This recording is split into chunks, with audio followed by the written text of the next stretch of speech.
प्रिय छात्रों, नमस्कार। आज हम आपके लिए डिफरेंशियल कैलकुलस से संबंधित एक प्रॉब्लम सॉल्व कर कर दिखला रहे हैं। आज की हमारी प्रॉब्लम है मॉड x का x के सापेक्ष अवकलन करो, अर्थात D d x of mod x ज्ञात करो। तो देखिए, मॉड x जो लिखा हुआ है इसका एक दूसरा रूप और भी है, वह है अंडर रूट एक्स स्क्वायर। तो मॉड x के स्थान पर हम अंडर रूट एक्स स्क्वायर लिख सकते हैं, लेकिन इसको हम x नहीं लिख सकते। यदि हम इसको x लिख देंगे तो इसके अंदर वह मूल बात नहीं रहेगी जो मॉड x के अंदर होती है। तो मॉड x को दर्शाने के लिए हम केवल इतना लिख सकते हैं अंडर रूट एक्स स्क्वायर। तो हमने मॉड x के स्थान पर RHS में लिख दिया एक्स स्क्वायर। अब दोनों पक्षों का हम x के सापेक्ष अवकलन करेंगे। जब दोनों पक्षों का x के सापेक्ष अवकलन करेंगे तब LHS में प्राप्त होगा d d x of mod x is equal to d d x of under root x square. ये हमारे लिए फल प्राप्त हो गया RHS में। क्लियर? अब RHS में ये जो सब प्रश्न है यहाँ पर हमारा, ये हमारा फलन का फलन, फंक्शंस ऑफ ए फंक्शंस का क्वेश्चंस बन जाता है।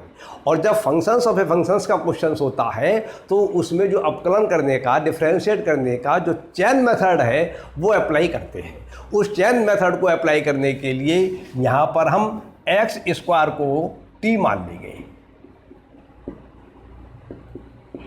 जब हम एक्स स्क्वायर को t मानेंगे तो हमारे लिए RHS में प्राप्त होगा फल d d x of under root t. अब ये फंक्शंस जो है वो तो हमारा t का है और डिफरेंशिएट करना चाहते हैं हम विद रिस्पेक्ट टू x। ये हो नहीं सकता है। t का यदि फंक्शंस है तो उसका हम विद रिस्पेक्ट टू t ही डिफरेंशिएट कर सकते हैं। इसलिए इससे हमें लाइन इस प्रकार से, ये एक बात और भी है, अंडर रूट t को हम लिख सकते हैं t की पावर 1/2। तो इससे इस लाइन से इस लाइन प्राप्त हो जाएगी D D T of t की power 1/2 into D d x of t। Clear? और ये जो है अब t की पावर 1/2 का हम t के रेस्पेक्ट में डिफरेंशिएट करेंगे। तो जैसा कि आप जानते हैं, यदि x की पावर n का x के रेस्पेक्ट में डिफरेंशिएट करना होता है तो आपको फल प्राप्त होता है n इंटू एक्स की पावर n-1। तो यहाँ पर x का काम तो कर रहा है एक प्रकार से t, और n का काम कर रहा है ये पावर जो है वो 1/2। तो इस रिजल्ट के हिसाब से हमारे लिए यहाँ पर फल प्राप्त हो जाएगा 1/2 t की पावर 1/2 -1। और यहाँ पर t जो है, अब हम यहाँ पर t का डिफरेंशिएट कर रहे हैं विद रिस्पेक्ट टू x, ऐसा हो नहीं सकता है। तो यहाँ पर जो हमने एक्स स्क्वायर को t माना था तो t की जगह हम यहाँ पर एक्स स्क्वायर लगा देंगे। तो यहाँ पर ये फल प्राप्त होगा हमारे लिए D d x of x square.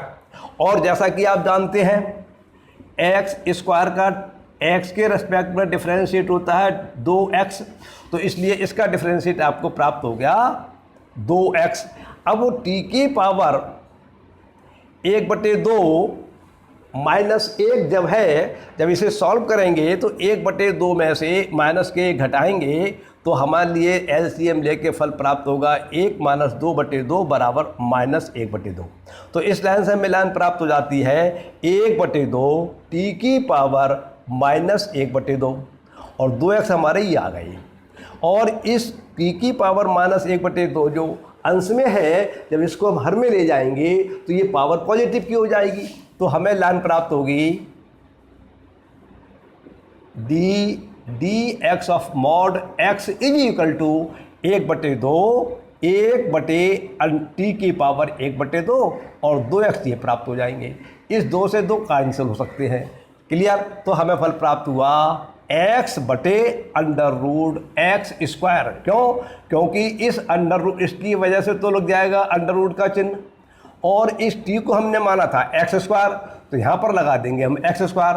अब यहाँ पर मूल बात पर आ जाइए। यहाँ पर आपने अंडर रूट एक्स स्क्वायर जो है मॉड x के बराबर है, इसलिए हर में जो आपका अंडर रूट एक्स स्क्वायर है इसके स्थान पर आप मॉड x लगा दीजिए। तो आपको फल प्राप्त होता है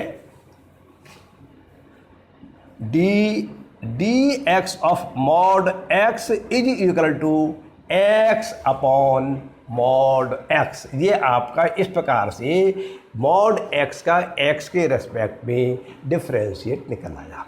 अब इसी प्रश्न को हम दूसरी तरह से भी कर सकते हैं। जिस प्रकार से आपने अवकलन के या डिफरेंशिएट के डेरिवेट से संबंधित अनेकों सूत्र याद करे थे, जैसा कि आप जानते हैं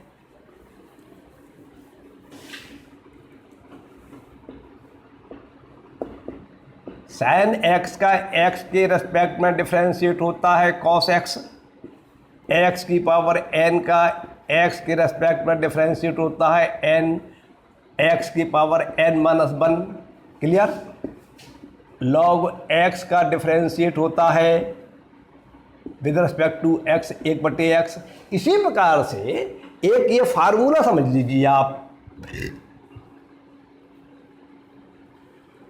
अगर हमारे पास मॉड fx है और मॉड fx का डिफरेंशिएट हम x के रेस्पेक्ट में करना चाहते हैं, तो इसका सूत्र हमारा बन जाता है ddx ऑफ मॉड fx बराबर fx upon mod fx into ddx of fx। अब हम अपने प्रश्न से तुलना करें तो यहाँ पर हमारा जो है ये मॉड fx के बराबर है, तो ये पूरा जो है ये राशि है जो दी गई है मॉड x, ये हमारा मॉड fx के बराबर है। तो इससे तुलना करने पर हमें प्राप्त होता है fx बराबर यहाँ पर बन जाएगा हमारे x के।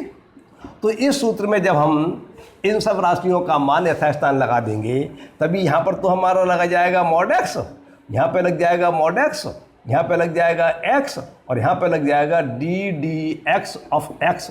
तो हमें फल प्राप्त हो जाएगा ddx ऑफ मॉड x बराबर x अपॉन मॉड x, क्योंकि यहाँ पर fx का मान तो x है और मॉड x का मान मॉड fx का मान मॉड x है, तो ये लग जाएगा और इस fx के स्थान पर x आ जाएगा।